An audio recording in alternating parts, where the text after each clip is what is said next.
wherever you go. A famine came to Israel. Elimelech, Naomi, and their sons went to Moab to find food. Elimelech died. The sons married Moabite women, Orpah and Ruth. Then the sons died too.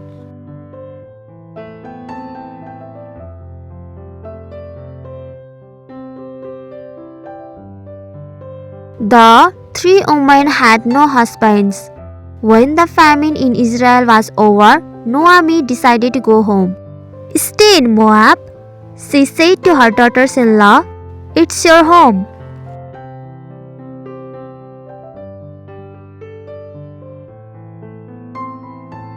Orpah stayed, but Ruth said, wherever you go, I will go.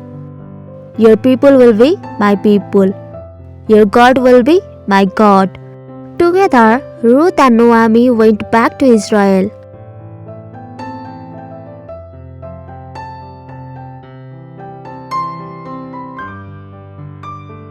It was harvest time in Israel.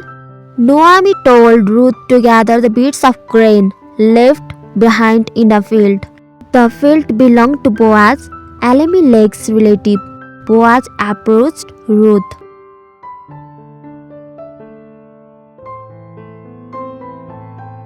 You are very kind to Naomi, Boaz said. Leaving home must have been hard. May God bless you.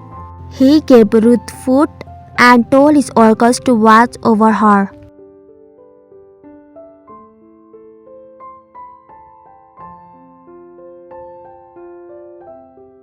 Ruth told Naomi what happened. Naomi smiled. When someone dies, his closest relative cares for his family. That person is their kinsman redeemer. Boaz is our kinsman redeemer. Stay close to him.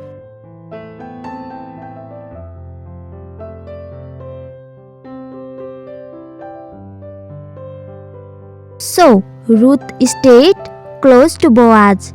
He liked her more each day. Boaz bought Elimelech's land and took care of Naomi and Ruth. Then he asked Ruth to marry him.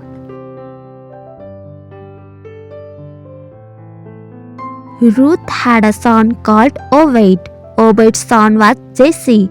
Jesse's son was David. And David became Israel's greatest king. So God blessed Ruth just as Boaz had prayed.